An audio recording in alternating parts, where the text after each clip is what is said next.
y poder relacionarse libremente con el resto de la sociedad, en donde lo que se maneja es el español. Entonces, hay una primera apuesta que es aprender el español, ¿sí? Y luego hay una segunda apuesta que se da una o dos generaciones después, que es dejar de hablar la lengua mesoamericana de la región. Es decir, pasar de ser bilingüe a ser solamente monolingüe en español, porque se piensa que de esa manera uno va a librarse de la discriminación que pesa contra los llamados indígenas.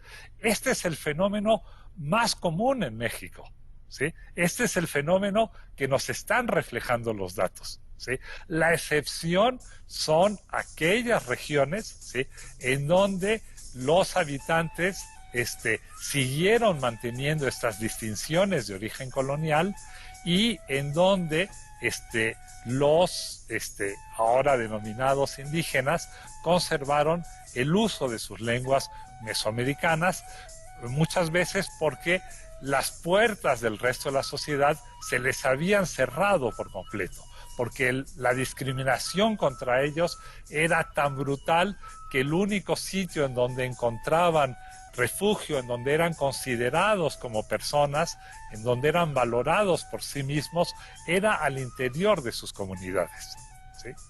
Esto es, por ejemplo, muy notable en Chiapas. En Chiapas, todo el mundo tiene la imagen de que Chiapas es un estado indígena. Bueno, una tercera parte de Chiapas es muy indígena, ¿sí? La parte, digamos, maya, los altos de Chiapas, la selva lacandona,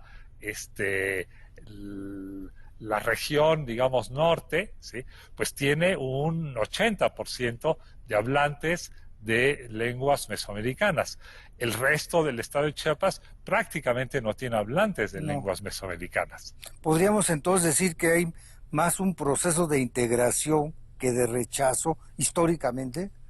Entonces, a mí me molesta también un poco el término de integración, porque no se sabe a qué se están integrando. Desde el punto económico, han estado siempre integrados, desde el momento de la conquista, ¿sí? Y luego, tampoco existe una cultura nacional. No hay que olvidar que todo el país está hecho de muchas regiones muy distintas, ¿sí? Lo que hay es regionalmente unos procesos de discriminación brutales, ¿sí? No olvidemos que hace 40 años un indígena, si no era el sirviente de una casa en San Cristóbal, no podía pasar la noche en San Cristóbal.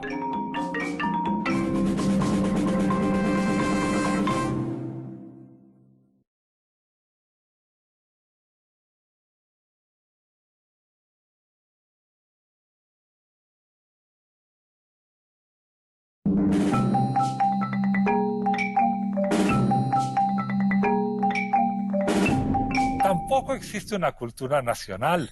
No hay que olvidar que todo el país está hecho de muchas regiones muy distintas, ¿sí? Lo que hay es regionalmente unos procesos de discriminación brutales, ¿sí? No olvidemos que hace 40 años un indígena, si no era el sirviente de una casa en San Cristóbal, no podía pasar la noche en San Cristóbal, ¿sí? No podían llegar a vender sus productos en el mercado porque había unas atajadoras que les impedían el acceso al mercado, que les quitaban sus mercancías a cambio de unas cuantas monedas, ¿sí? Y ellas eran las que vendían los productos de los indígenas en el mercado de la ciudad, ¿sí? Entonces, son estos fenómenos de discriminación brutal, ¿sí?, de aprovechamiento de campesinos pobres de origen que eran indios en la colonia para el trabajo en condiciones terribles en las haciendas y plantaciones, lo que nos ayuda a entender esos procesos de conservación de las identidades sociales, ¿sí? Yo creo que, digamos, hay que ver también esa otra parte de la historia de México. No digo que no se estudie esta, ¿sí?, que a mí me ha interesado mucho, pero me parece que también se tiene que estudiar la otra parte de la historia de México, que es la parte mayoritaria. ¿sí? ¿Por qué se abandona el uso de las lenguas y cómo van cambiando las identidades regionalmente?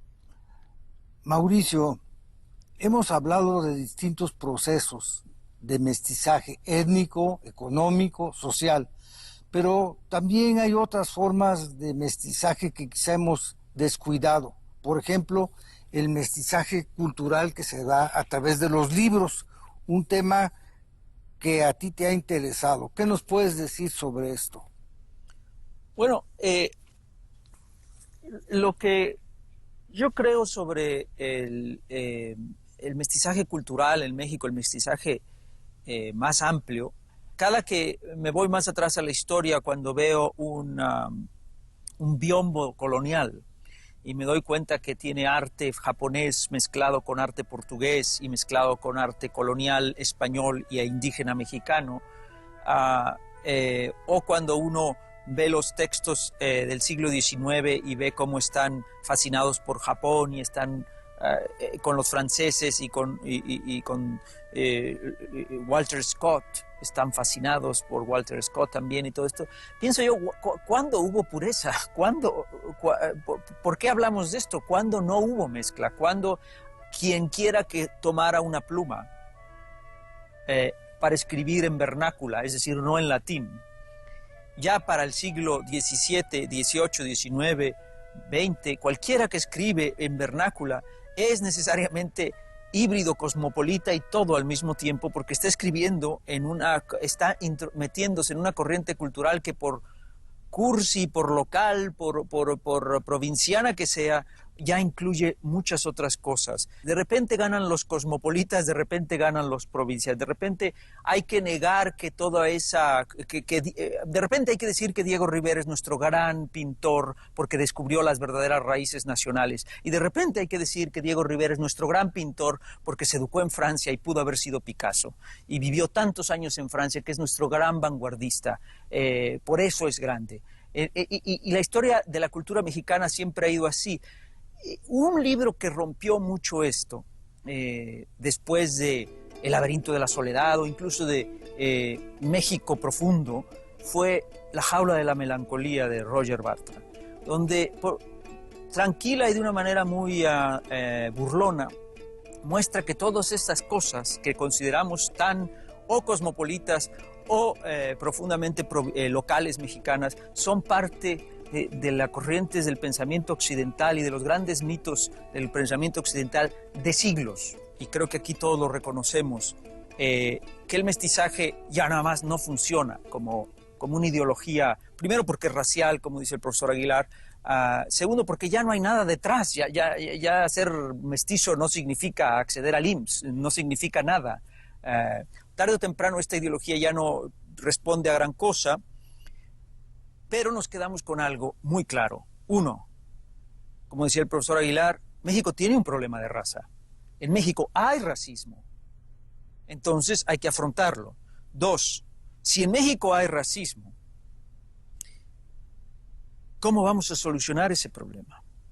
Pero el problema del racismo mexicano no es mexicano solamente, porque sucede en México, frente a comunidades chinas que fueron asesinadas en cada día en las calles de Comitán, en las calles de San Cristóbal, sino es los mexicanos en Estados Unidos discriminando negros, los negros discriminando mexicanos, los blancos discriminando mexicanos, los mexicanos discriminando chinos, peleándose con los coreanos. Son mexicanos, no somos nosotros.